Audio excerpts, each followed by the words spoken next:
Hello Pisces, Sun, Moon, Rising, and Venus signs. Kamusta kayo? Sana po'y nasa mabuti kayong kalagayan. Welcome back po sa Star Tarot. At kung bago kayo rito, welcome din po kayo. Please subscribe, like, share my videos, and leave me a comment kung nakaresonate kayo. Thank you. So, first message ninyo Pisces, we have leisure, remain light-hearted. Ayan. So, siguro, deserve mo naman ito. Diba? Na mag-take a break. Okay? You also need to embrace leisure para kumbaga makapagpahinga ka din. Makapagpahinga din yung katawan mo, yung isip mo, 'di ba? Mag-enjoy ka naman para makarelax, makarelax ang buo mong pagkatao kumbaga from head to toe. At saka this is also siguro a time for you as well to be playful din, no? You have a playful mindset as well para yung bang remain to be light-hearted regardless kung meron kang nararanasan ng mga difficult situations, 'di ba? Mas magandang to prefer to be to embrace playful mindset para kahit mahirap yung sitwasyon, kahit papaano you will be looking at your problems na on a lighter with the lighter heart kumbaga, no? Para hindi mo masyadong i-stressan ang sarili mo because of the problem na meron kayo, 'di ba? Yung ganun. So this could be an encouragement para sa iyo, no, na i-try ninyo na ganun ang approach sa buhay. So, what else? We have abundance. Napakaganda naman. Maraming coins, no? Bumabagsak. Punong-puno na. Kaya nandito na. See, there's abundance of money coming your way, no? Maraming pera ang pwedeng dadating sa inyo, Pisces. And depende sa inyong sitwasyon kung saan ito manggagaling. But definitely, ito na yung simula ng pagiging financially comfortable ninyo, and maaaring magiging financially secured na din kayo, no? At may stabilize mo na din ang sitwasyon mo pang kaperahan. Maaari din na yung amount of money na will come in sa iyo, ito na din yung magagamit mo para ma-establish mo yung financial future ninyo, no? So you're going to be abundant and prosperous soon, and marami na kayong material gain, financial gain dito. So, good luck and congrats. We have self-care, heal, repair, reconnect. Ayan. So, related siya kay leisure, no? So, it's about time na for you to heal. It's about time na to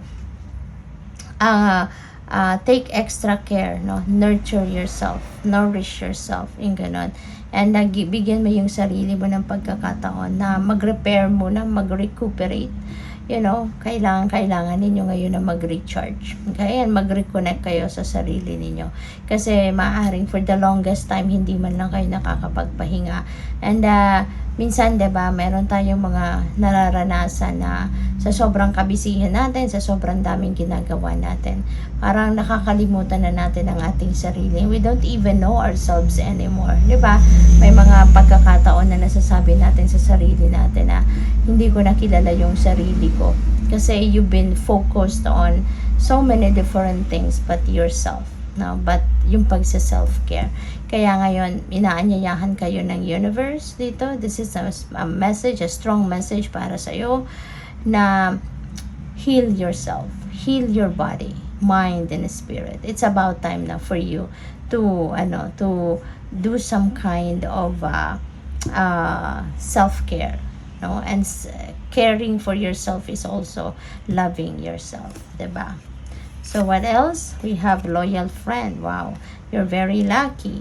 Kasi magkakaroon ka ng isang kaibigan na very loyal, very wise din, supportive person. And this could be someone na hindi siya natatakot magsabi sa iyo ng katotohanan. Hindi siya nangingiming mag-share sa iyo ng kahit ano man yung nasa isip at nasa puso niya. This person is very honest, no?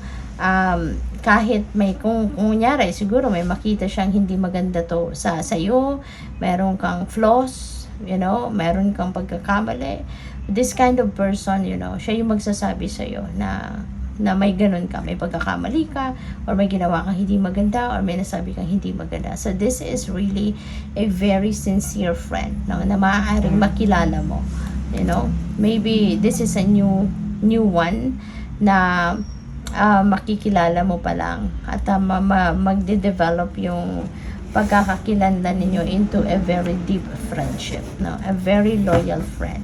Or po pwede rin ang iba sa inyo, baka meron na kayong ganyang kaibigan sa ngayon, no? Or baka meron kayong friendship with someone na, alam mo yun, nino-nourish ninyo, nino-nurture ninyo, kino-cultivate ninyo, and maaaring nakikitaan mo na siya ng sign na he or she is going to be a loyal and sincere friend sa'yo.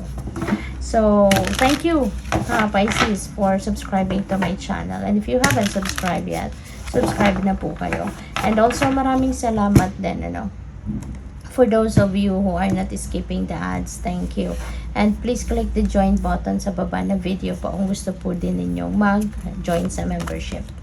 And 4 of water. Ayan. So, maaari ng iba sa inyo, merong nararamdaman discontentment sa ngayon, baka meron kasi kayong mga hinahangad excuse me po, hinihingi sa universe, and maybe hindi yun, kung ano man ang hiningi mo, maaaring hindi yun ang dumating, or maaaring meron timeline dito, no? May hiningi ka at hindi dumating, lumagpas na yung timeline mo para ma-receive yung bagay na yun at hindi nangyari. So, maaaring may ganong sitwasyon. Kaya parang ngayon, wala kang gana, no? Parang walang amor sa mundo muna sa ngayon. Parang ganon. Kaya, hindi ninyo napapansin yung offer. Ayan. Merong offer ang universe sa'yo. Merong opportunity na binibigay sa'yo. Pero hindi mo nga napapansin kasi distracted ka dito sa sitwasyon na to, na maaaring iniisip mo pa bakit.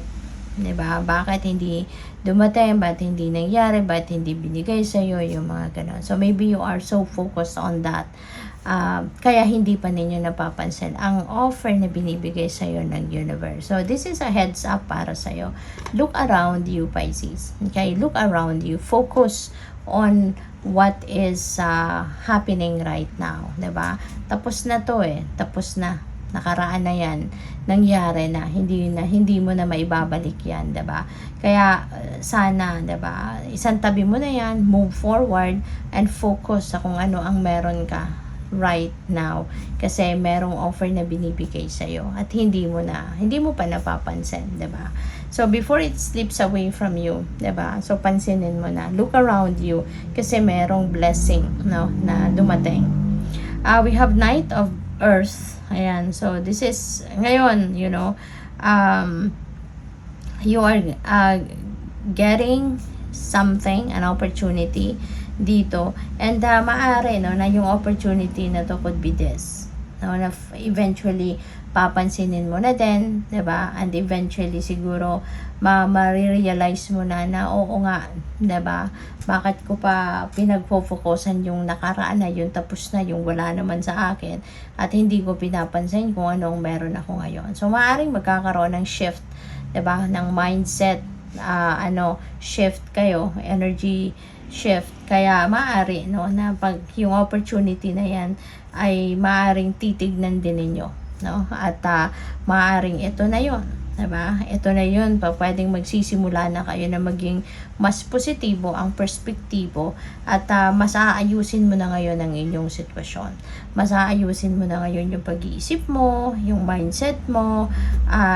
Maaaring you're going to start to organize, diba? Your thoughts, maybe you're going to start to gather your thoughts and i-fix ito, no? Napapunta ka na sa pag-progress, papunta ka na sa beautiful change, no? And you are going to be more responsible na sa ngayon sa mga pangyayari sa buhay mo or sa sarili mo mismo. We also have the 8 of water. Ayan, so 8 of water is a moving on energy. Meron ditong travel din na pwedeng maganap, no, for some of you. This is departure energy. Kasi meron ka ditong iiwanan. Meron ka ditong sitwasyon na iiwanan, tatalikuran mo na, because you are going to be moving on to something else, towards contentment, towards empowerment, fulfillment. Kasi kung nasaan ka man ngayon, ano man ang inyong sitwasyon sa ngayon, parang hindi ka komportable dyan, or pwedeng hindi ka masaya dyan, hindi ka na masaya, no? Kasi dati naging masaya ka naman dyan, naging fulfilled ka dyan, pero things changes talaga, people changes, no? Everything evolves talaga over time, kaya maaaring ganun ang nangyayari sa'yo. Maybe you are searching now for a more meaningful life, a more meaningful things to do, na hindi lang siguro ikaw yung makikinabang, but maybe you want to do something na mas marami ka ding matutulungan, yung mga ganon ba. Kaya aalis ka, iiwanan mo kung ano man ito. Pwedeng career yan, no? Trabaho mo, pamilya, relationship. It could be in any area of life na sa tingin mo wala nang room for growth, wala nang room for advancement, something like that, no? We have balance. Ayan. So, maybe ang iba sa inyo is going to enter into a compromise. Baka meron ditong merong away, or merong hindi kayo pagkakaintindihan with someone. And siguro sa ngayon, mas pipiliin mo na pumasok sa isang compromise para maging maayos, ma-fix pa ang inyong relationship. No? Yung ganon. So, good luck. Thank you for watching. Love and light. Namaste.